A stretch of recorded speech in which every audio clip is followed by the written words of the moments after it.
Hey, it's good to have you, Mom. Thank you. Thank you for your time.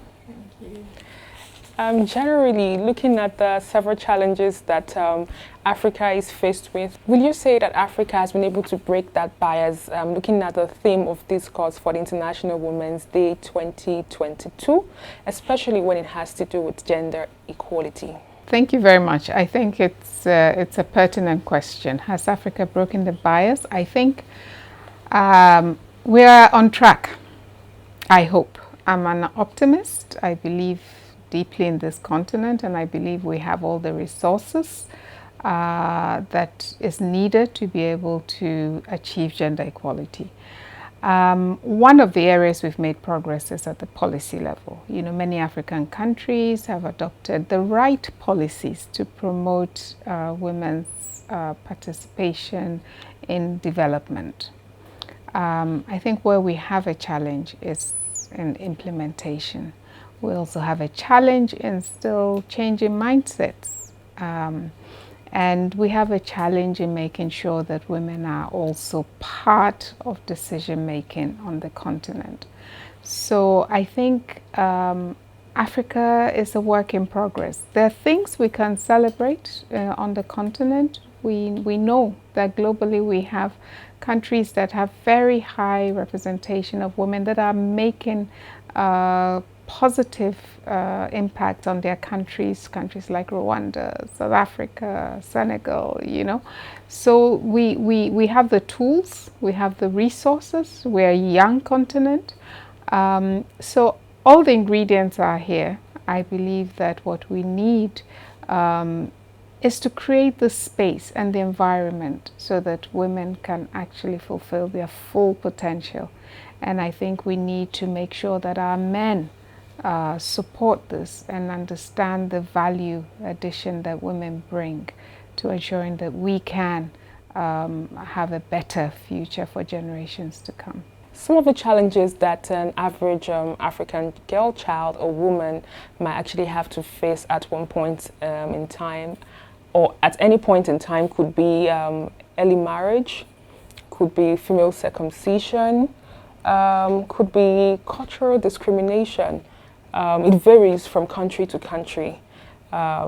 Typically, with these variables, what do you think needs to be done to ensure that policies are in place to ensure that this discrimination is reduced to the barest minimum? The issue of the girl child is important. Of course, the boy child is important, but what we do know, and we knew that 25 years ago when the world met in Beijing, that we needed to put a specific emphasis on the girl child because there are very many discriminatory practices that start from early childhood that affect girls and that are, also impact on their ability to realize, as I said, their full potential.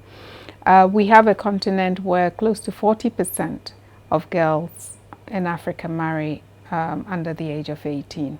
So when you think about skill set that we need for development of this continent, when you think that many girls are marrying at the age of 15 and 16, you're taking them out of the educational sector.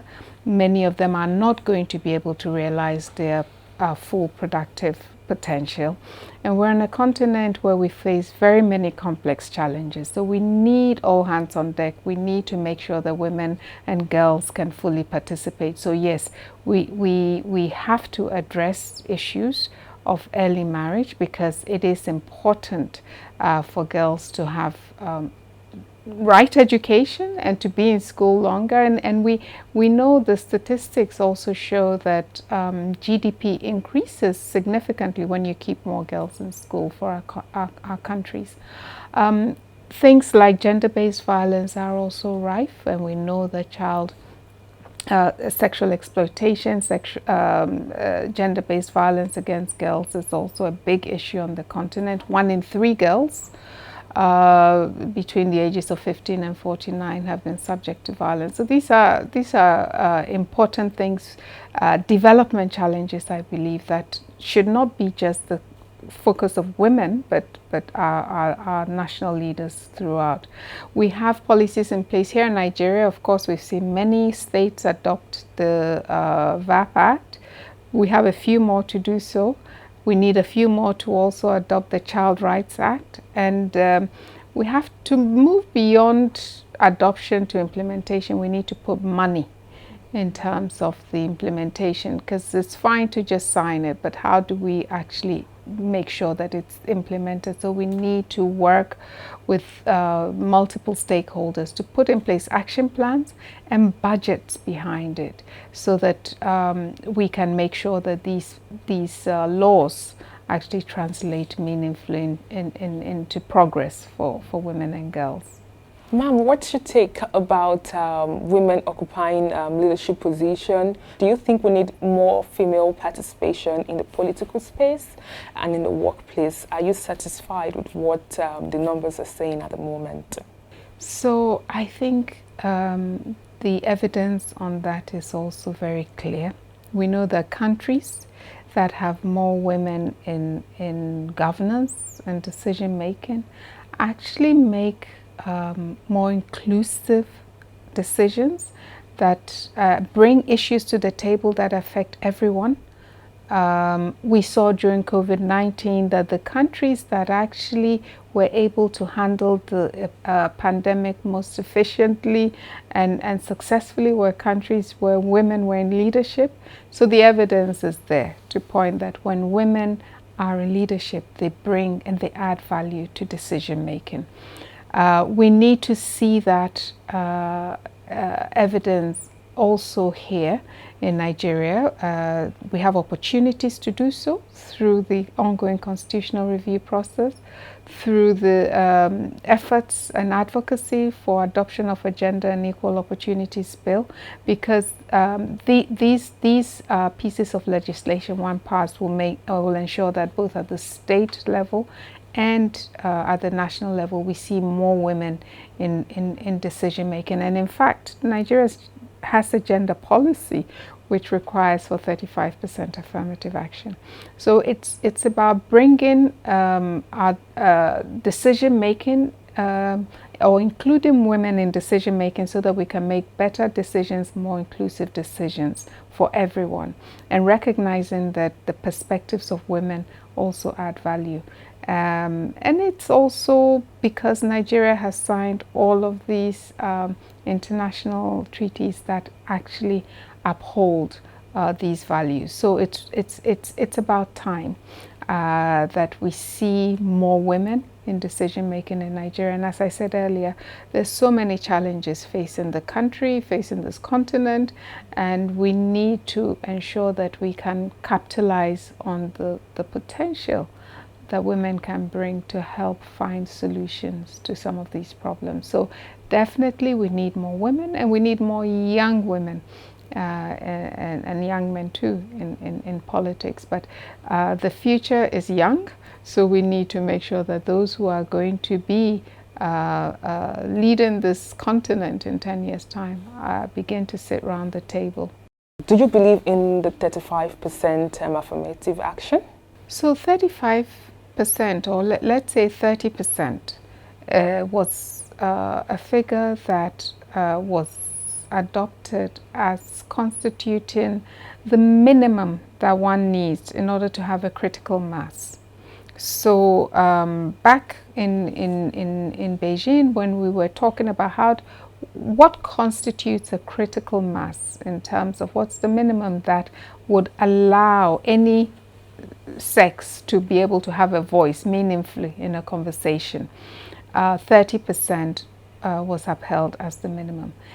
But then the African Union has actually, and again Nigeria was very much at the forefront of this, adopted a policy of 50-50, right? So at the regional level, at the continental level, our governments in Africa are aiming for the goal of 50% representation. We have countries on this continent like Rwanda that have surpassed it.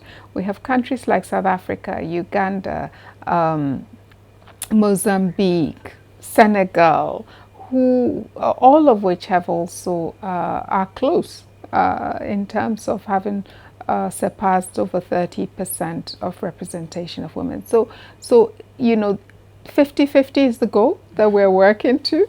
But let's start with the minimum, with the minimum representation, which is at least 30%. And in the case of Nigeria's gender policy, of course, 35% was what was proposed. But it is, evidence also shows that if you have 10% women around the table with 90% men, their voices will be drowned. If you have 30%, even the conversation around the table will change. So this is also drawing from experience and evidence that shows that in order for us to really capitalize on women's contribution, we must have what constitutes a minimum, a critical mass, and that minimum is at least 30%. For any girl child or woman that might be watching this interview, what would be your message to them? I would say as women, as girls, we count. Our voices count, and it's a really a encouragement, and I want to encourage all the women and girls in Nigeria. Acknowledge that in spite of many of the barriers we've been talking about, women are resilient, women are committed to change, and so my message is find your voice and use your voice. You matter. That we must talk to each other also across generations. So for women, let's continue to talk to and empower and support younger women to be able to find their place. And I know that young women can also teach older women a lot about the world in which we live, which is a fast-changing one. But let's stay united. Let's work for what brings us all together as women, and let's not allow anything, whether it's our ethnicity, our religion, our class, to divide us, but let's continue to work on what unites us and work for change, because we can and will contribute to building a better Nigeria and a better Africa if we're united as women. Thank you very much for your time. Thank you.